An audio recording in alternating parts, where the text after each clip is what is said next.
Episode 38 this week, The Deadly Years. This one, a little odd. It's like they had a good idea, and then they didn't, and then they morphed it into something that was like half a good idea. Well, this week the Enterprise goes to a colony. They're going to check on the people there. They beam down. Captain Kirk said he was talking to the leader of this place. Everything seemed fine, except he had this strange feeling something wasn't quite right. Chekhov goes into a building to look for the people. Sees a dead man, starts screaming and running around, screaming there's a dead man. They go in, sure enough, he's dead. A bunch of old people come walking in, and they're like, oh, they must be here for the funeral. And Captain Kirk's like, well, who are you old people? And they're like, we're the people that's supposed to be here. We're in our late 20s. But they look 90. They couldn't figure it out. They get to the ship. The old people keep getting older, eventually die. Then the away team starts getting the signs of it. They figure out, after a while, it must be radiation sickness. Just by happenstance, they happen to have a Commodore that wants to go to the nearest starbase instead of sticking around at that planet like all the other Commodores. Anytime there's a Commodore, he wants to get out of there, go to the nearest place, and take control of the ship to do it. This Commodore Stalker, no different. No different than them.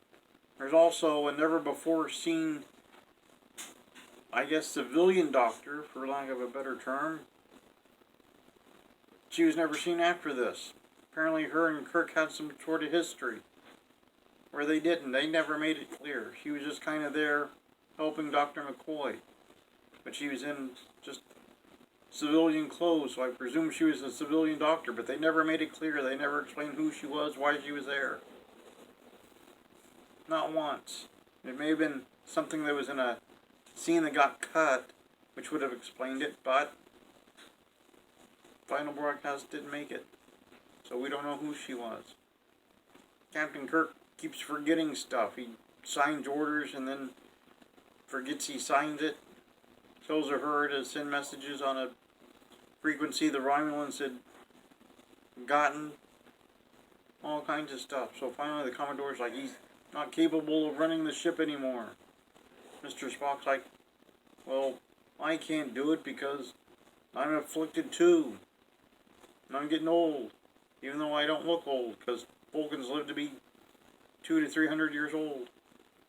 And Commodore's like, let's have a really long, lengthy hearing to determine if Kirk can be in charge of the ship anymore. So they do that long, drawn-out hearing. When McCoy made it abundantly clear they had just a few hours left to live, they waste that time having this competency hearing.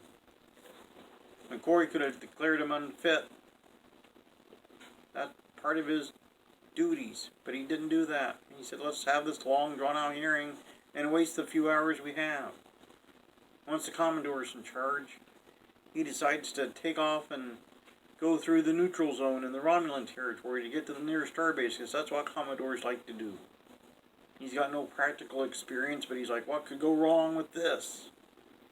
Kirk, Spock, and McCoy sit down at a table. They say, let's figure out exactly what the cure for this is in 5 minutes, since, clearly we could have at any time, but we chose not to, for reasons. So they do that, and they're like, of course it's adrenaline. Chekhov was pumped full of adrenaline because he saw the dead man. That's why he's not affected. The rest of us are getting older and older. We need adrenaline.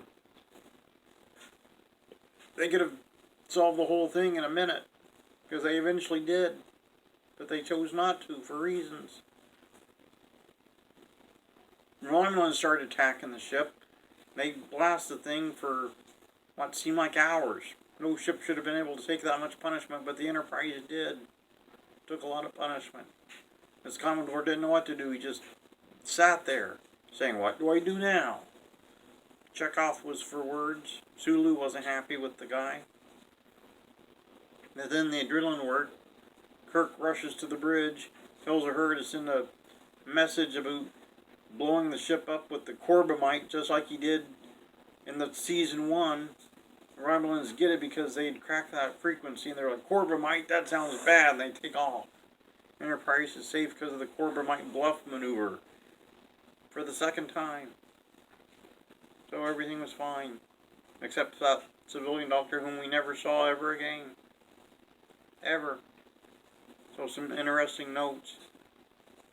Apparently the actors had half days working on this show because of the lengthy time it took to get the aging makeup on them. They had a lot of makeup, a lot of prosthetics they had to get into in order to show the advanced age for the episode. It took a long time to do that apparently. They were only to do half episodes, like half days. So all the major characters once again. That's pretty much it.